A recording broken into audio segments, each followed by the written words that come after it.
One lone hand has raised subversive. Up here. Actually, that is one more than I expected, I have to be honest. Really? Fuck no. Sorry. We are uncensored, but oh my God, the idea there's any comparison. The whispers had been buzzing since morning. Everyone felt it, that electric tension right before a scandal breaks. And when Piers Morgan took the mic, the royal gossip world knew something big was coming. But not even the most die-hard Meghan Markle watchers could have predicted the storm that was about to hit Montecito. Because the moment Piers Morgan dropped that hidden interview bombshell, Meghan didn't just react, she lost it. Completely. It began innocently enough, well, as innocent as Piers Morgan ever gets. He teased the segment on Twitter, mixing arrogance with mystery like only he can. Think you've heard it all about the Sussexes? Think again. Exclusive revelations coming that will shock the world, he wrote. The tweet alone sent Meghan's legal team into panic mode. For weeks, they'd been patching leaks, sealing old interviews, and trying to control every whisper linked to her name. But Piers, he knew exactly how to stir the pot. The stage was set, chaos was coming. Harry and Meghan, when their behaviour became obnoxious, self-serving, and rankly hypocritical. And chaos did come. Piers opened the segment with that smug blend of confidence and cynicism that makes people lean closer. "Ladies and gentlemen," he said dramatically, the camera zooming in just enough to make it feel dangerous. "You thought the Sussexes were done making headlines? That they'd retired into California, peace and quiet? Think again." The music swelled. His smirk widened. "I've got something you weren't expecting, something that might explain why the Duchess of Sussex behaves the way she does in public." Then came the visuals, blurred clips, cropped screenshots, snippets of audio that Piers claimed the world had never seen. He hinted at Meghan's legal battles, her Netflix deals, her podcast empire, but that wasn't the real jaw-dropper. No, what shook everyone was his claim of having a hidden interview. A secret recording showing Meghan in private moments, raw, unfiltered, and heartbreakingly human. There was a decision taken by the palace.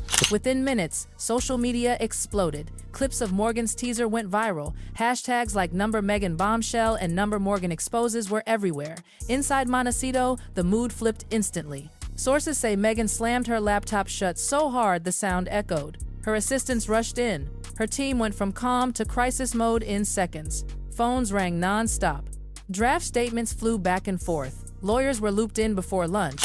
One insider called it pure pandemonium. But what cut deepest wasn't the content itself, it was the timing. The world thought Meghan was back in control. The Sussex brand was strong again. And suddenly, in one broadcast, Piers Morgan had cracked that illusion. And remember, this wasn't any journalist, this was Piers Morgan, the man who'd turned criticizing Meghan into a national sport, the man who could take a whisper and make it headline news overnight. Royal family or the monarchy, given that two of our most famous young royals have waged a 3-year war. And the way he framed it, my God, it was surgical. He didn't need to shout. He didn't even need to accuse. Just clever editing, slow pauses, perfectly timed cuts. He knew exactly how to make it feel like an exposé, deeply personal, almost invasive. The clip that caused the uproar showed Meghan talking about feeling misunderstood, attacked, unappreciated, about how her good intentions were twisted by the media. Piers didn't interpret, he didn't have to. The silence after her words said everything. Within hours, the internet had decided who she was again. Critics called her vain, manipulative. Others defended her, saying it was just an honest moment from a woman crushed by scrutiny. But for Meghan, none of that mattered. All she saw was control slipping away. She'd spent years mastering her narrative, and now it was being rewritten without her. She turned to her legal team instantly. Calls, emails, frantic questions. Can we sue? Can we block it? Can we make it stop? But Piers, crafty as ever, hadn't crossed the legal line. He hadn't defamed. He hadn't lied. He'd just let her own words hang in the air, and in today's media world, that's almost worse. Harry, caught between fury and helplessness, tried to comfort her, but even he couldn't calm the storm. The world wasn't talking about their charity or their causes anymore. They were gossip again, and the timing, brutal. Meghan was days away from launching a new charitable initiative. Now, everything had to be paused, plans canceled, schedules rewritten. With the media, everything that she does, they basically lambast her. Then came the public backlash. The internet can be merciless, and this time it was savage. Comments poured in, mocking, debating, dissecting every frame. Memes were everywhere.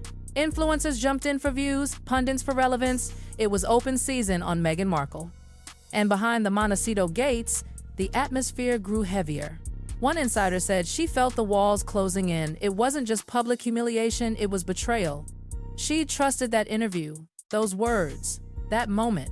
She never imagined they'd be weaponized. By the end of the segment, the damage was done. Headlines screamed, clips flooded feeds, and Meghan, always composed, always poised, was described by those close to her as shaking, furious, hurt, betrayed. Even palace insiders, silent as usual, whispered about concern. The royal image, once again, was wobbling. Supporters called it unfair, but even they admitted in this era, nothing stays private. Meghan's iron grip on her story had been tested like never before. And Piers? He'd struck where it hurt most, live, unfiltered, and merciless. By morning, Montecito was a war zone, lawyers in meetings, PR drafts piling up, Harry trying to keep calm while watching the woman he loves unravel. She analyzed every headline, every clip, every reaction. She wasn't just angry, she was strategizing. The storm had hit, and now she was preparing to hit back. Insiders say her intensity that night was unmatched. This wasn't just bad press, it was personal destruction in real time. Years of hard work, carefully built credibility, all at risk in one broadcast.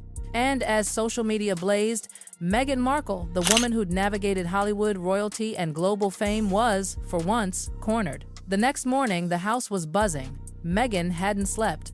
She kept replaying Piers' voice, his smirk, the manipulation in his pauses. Her legal team debated strategy, sue or stay silent. But Meghan couldn't rest. Every message that popped up on her phone reminded her that she was exposed again. Harry was livid.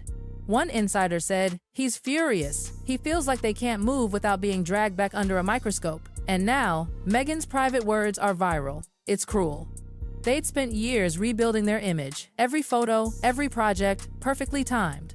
And now, one man had torn it apart overnight. Meghan's instinct was instant fight back. She called her PR team for an emergency meeting. "I want statements. I want responses. I want control now," she reportedly said. But her advisors hesitated. They knew the trap react too fast and it looks defensive. Wait too long and it looks guilty. Still, Meghan was furious. She allegedly snapped at her team for not anticipating Piers' move. "You should have seen this coming," she demanded. She wanted a plan that would protect her image and silence the narrative, a nearly impossible balance. Harry watched, torn between sympathy and fear. "She's spiraling," one friend said. "She feels attacked from all sides." Meanwhile, online chatter was exploding. Clips from the show were everywhere. Some called it the real Meghan. Others said Piers had twisted her words. For Meghan, it didn't matter. It felt like watching a wildfire, beautiful to everyone else, devastating to her. Her emotions swung wildly, rage one minute, exhaustion the next. She'd pace, plan, then retreat to silence. Harry tried to calm her, but she wasn't in a listening mood. The palace stayed quiet but watched every move. Behind closed doors, staff whispered about the monarchy's reputation. Meghan knew that even silence could be used against her.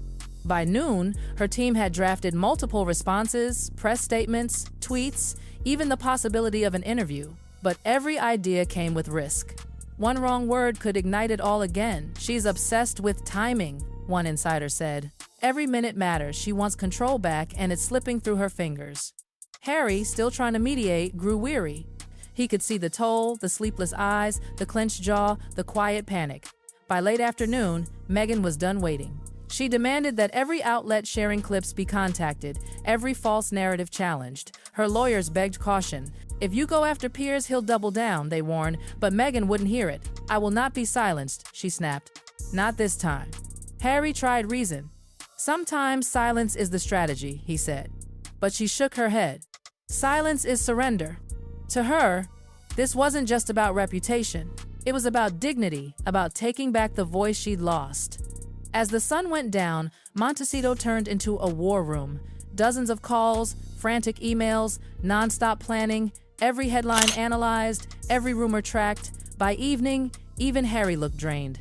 Friends said he quietly retreated, realizing that Meghan was in full defense mode and that this battle was hers to fight. The internet kept spinning. Talk shows replayed the clip. Analysts dissected her tone, her words, her body language. Supporters and critics clashed online. For Meghan, the noise was deafening. She's on edge, one source admitted, determined but deeply hurt. She feels like everything she's built is being chipped away. And as midnight approached, one thing was clear. Piers Morgan had thrown the first punch. But Meghan Markle, wounded, furious, and unyielding, was ready to fight back with every ounce of control she had left. Because if there's one thing everyone knows about Meghan, it's that she doesn't go down quietly. And yet, as the night deepened over Montecito, the chaos inside that grand house refused to die down. Meghan sat by the window, her phone lighting up with notifications that felt like tiny daggers. Headlines, opinions, mockery, sympathy, all tangled into a storm she couldn't stop. The scent of cold tea lingered on the table. She hadn't touched it in hours. Her reflection in the glass looked pale, tense, and distant, a woman fighting to hold her composure while the world dissected her every move. Harry appeared quietly behind her, his voice soft, cautious. "Let it go for tonight," he said. But Meghan shook her head. "They won't stop. They never stop," she whispered. Her tone wasn't angry now, it was exhausted, trembling. "Every time I try to move forward, they drag me back." Her team was still awake in the living room, huddled over laptops and phones, whispering about strategy. One of them suggested releasing a short, dignified statement, calm, professional, nothing emotional. Meghan listened but didn't respond. "They want me silent so they can twist the story their way," she finally said. "But I won't let them." Her voice broke slightly, but her eyes, those sharp, determined eyes, were steady again. By midnight, emails were being drafted. A PR manager read a version aloud that began, "The Duchess is deeply disappointed by the unethical broadcast of private material." But Meghan stopped her mid-sentence. "No," she said firmly. "That sounds like weakness. This isn't disappointment, this is invasion." The room fell quiet. Harry rubbed his temples, knowing there was no convincing her to rest. "You don't have to fight everyone," he murmured. She looked at him and said softly, "When the world sees me as the villain, if I don't fight, I become the story they write." Outside, cameras still flashed from distant hills. Reporters lingered beyond the gates, hungry for a reaction. And somewhere, on television, Piers Morgan's face filled the screen again, replaying his smirk, repeating his words.